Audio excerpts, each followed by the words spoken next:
जय जगन्नाथ। अन्ये च बहवः शूरा मदर्थे त्यक्तजीविताः नानाशस्त्रप्रहरणाः सर्वे ଯୁଦ୍ଧବିଶାରଦାः।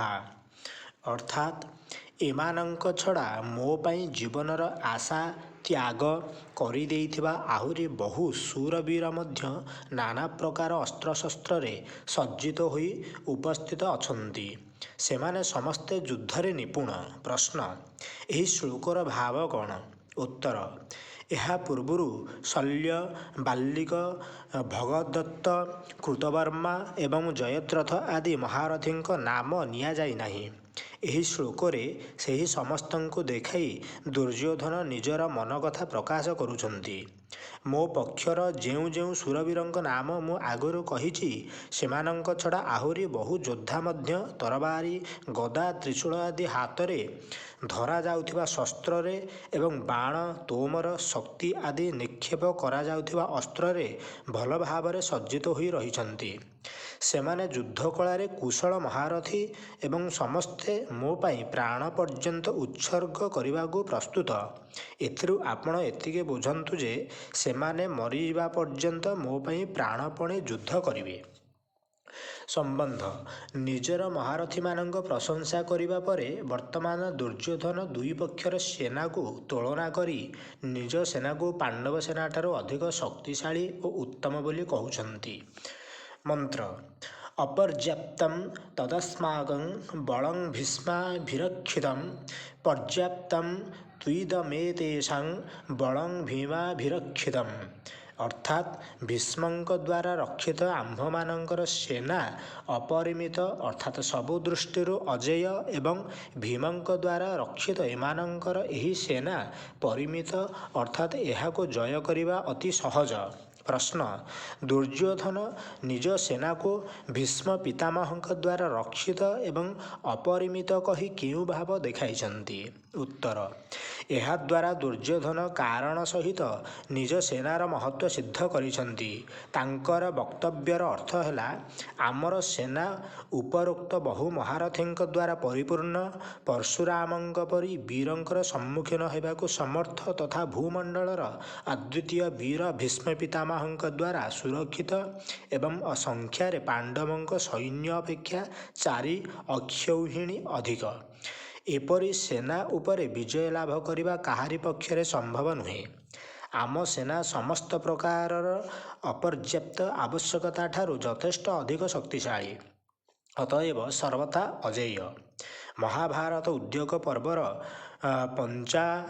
55 ଅଧ୍ୟାୟରେ ଯେଉଁଠାରେ ଦୁର୍ଯ୍ୟୋଧନ ଧୃତରାଷ୍ଟ୍ରଙ୍କ ସମ୍ମୁଖରେ ନିଜ ସେନାର ବର୍ଣ୍ଣନା କରିଛନ୍ତି, ସେଠାରେ ପ୍ରାୟ ଏହି ମହାରଥୀମାନଙ୍କ ନାମ ନେଇ ତଥା ଭୀଷ୍ମଙ୍କ ଦ୍ୱାରା ସଂରକ୍ଷିତ ବୋଲି କହି ସେମାନଙ୍କ ମହତ୍ତ୍ୱ ବ୍ୟକ୍ତ କରିଛନ୍ତି। ଦୁର୍ଯ୍ୟୋଧନ ସ୍ପଷ୍ଟ ଶବ୍ଦରେ କହିଛନ୍ତି, ଗୁଣହୀନଂ ପରେଷାଞ୍ଚ ବହୁ ପଶ୍ୟାମି ଭାରତ ଗୁଣୋଦୟଂ ବହୁଗୁଣମାତ୍ମନଶ୍ଚ ବିଶାମ୍ପତେ। ଅର୍ଥାତ୍, ହେ ଭରତବଂଶୀ ରାଜନ୍, ମୋ ବିପକ୍ଷର ସେନାକୁ ବହୁଳାଂଶରେ ଗୁଣହୀନ ଦେଖୁଛି ଏବଂ ନିଜର ସେନାକୁ ବହୁଗୁଣରେ ଯୁକ୍ତ ତଥା ପରିମାଣରେ ଗୁଣର ଉଦୟକାରୀ ବୋଲି ମନେ କରୁଛି। ତେଣୁ ମୋର ପରାସ୍ତ ହେବାର କୌଣସି କାରଣ ନାହିଁ। ସେହିପରି ଭୀଷ୍ମ ପର୍ବରେ ଯେଉଁଠାରେ ଦୁର୍ଯ୍ୟୋଧନ ଦ୍ରୋଣାଚାର୍ଯ୍ୟଙ୍କ ଆଗରେ ପୁନର୍ବାର ନିଜ ସେନାର ବର୍ଣ୍ଣନା କରିଛନ୍ତି, ସେଠାରେ ଗୀତାର ଉପରୋକ୍ତ ଶ୍ଳୋକଟି ଅବିକଳ ଦ୍ୱିତୀୟ ଥର କହିଦେଇଛନ୍ତି। ତାହାର ପୂର୍ବ ଶ୍ଳୋକରେ ମଧ୍ୟ କହିଛନ୍ତି, ଏକୈକଶଃ ସମର୍ଥାଃ ୟୂୟଂ ସର୍ବେ ମହାରଥାଃ ପାଣ୍ଡୁପୁତ୍ରାନ୍ ରଣେ ହନ୍ତୁ ସସୈନ୍ୟାନ୍ କିମୁଷଂ ହତାଃ। ଅର୍ଥାତ୍, ଆପଣମାନେ ସମସ୍ତେ ଏପରି ମହାରଥୀ ଯେ ଯୁଦ୍ଧରେ ଏକାକୀ ସସୈନ୍ୟ ପାଣ୍ଡବମାନଙ୍କୁ ମାରିଦେବାକୁ ସମର୍ଥ ଅଟନ୍ତି। ଯଦି ସମସ୍ତେ ମିଶି ଯୁଦ୍ଧ କରିବେ, ତେବେ ତ ନିଶ୍ଚିତ ଭାବରେ ସେମାନଙ୍କୁ ସଂହାର କରିବେ। ଏଥିରେ କହିବାର କ'ଣ ଅଛି? ଅତଏବ ଅପର୍ଯ୍ୟାପ୍ତ ଶବ୍ଦରେ ଦୁର୍ଯ୍ୟୋଧନ ନିଜ ସେନାର ମହତ୍ତ୍ୱ ବ୍ୟକ୍ତ କରିଛନ୍ତି ଏବଂ ଏଠାରେ ଏହି ଶ୍ଲୋକଟି ନିଜ ପକ୍ଷର ଯୋଦ୍ଧାମାନଙ୍କୁ ଉତ୍ସାହିତ କରିବା ପାଇଁ ହିଁ କୁହାଯାଇଛି। ଏପରି କହିବା ଉଚିତ ଏବଂ ପ୍ରାସଙ୍ଗିକ ମଧ୍ୟ ହୋଇଛି। ପ୍ରଶ୍ନ, ପାଣ୍ଡବ ସେନାକୁ ଭୀମଙ୍କ ଦ୍ୱାରା ରକ୍ଷିତ ଏବଂ ପର୍ଯ୍ୟାପ୍ତ କହିବା ଦ୍ୱାରା ଯେଉଁ ଭାବ ପ୍ରକାଶ ପାଉଛି, କେଉଁ ଭାବ ପ୍ରକାଶ ପାଉଛି? ଉତ୍ତର, ଏହାଦ୍ୱାରା ଦୁର୍ଯ୍ୟୋଧନ ପାଣ୍ଡବ ପକ୍ଷର ନ୍ୟୁନତା ସିଦ୍ଧ କରିଛନ୍ତି।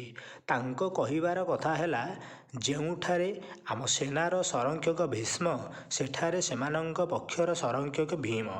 ଭୀମ ଶରୀର ଦୃଷ୍ଟିରୁ ଅତ୍ୟନ୍ତ ବଳବାନ ହେଲେ ମଧ୍ୟ ଭୀଷ୍ମଙ୍କ ସମକକ୍ଷ ନୁହନ୍ତି। ରଣକଳା କୁଶଳ, ଶସ୍ତ୍ରଶାସ୍ତ୍ର ନିପୁଣ, ପରମ ବୁଦ୍ଧିମାନ ଭୀଷ୍ମ ପିତାମହଙ୍କ ତୁଳନାରେ ଧନୁର୍ବିଦ୍ୟାରେ ଅକୁଶଳ ସ୍ଥୂଳ ବୁଦ୍ଧି ଭୀମଙ୍କ ସ୍ଥାନ କେଉଁଠି? ତେଣୁ ସେମାନଙ୍କ ସେନା ପର୍ଯ୍ୟାପ୍ତ ଅର୍ଥାତ୍ ସୀମିତ ଶକ୍ତିଶାଳୀ। ଆମର ସେନା ସହଜରେ ସେମାନଙ୍କ ଉପରେ ବିଜୟ ଲାଭ କରିପାରିବ। ସମ୍ବନ୍ଧ, ଏପରି ଭାବରେ ଭୀଷ୍ମଙ୍କ ଦ୍ୱାରା ସଂରକ୍ଷିତ ନିଜର ସେନାକୁ ଅଜେୟ ବୋଲି କହି ବର୍ତ୍ତମାନ ଦୁର୍ଯ୍ୟୋଧନ ସବୁ ପ୍ରକାରରେ ଭୀଷ୍ମଙ୍କୁ ରକ୍ଷା କରିବା ନିମନ୍ତେ ଦ୍ରୋଣାଚାର୍ଯ୍ୟ ଆଦି ସମସ୍ତ ମହାରଥୀଙ୍କୁ ଅନୁରୋଧ କରୁଛନ୍ତି। ଜୟ ଜଗନ୍ନାଥ।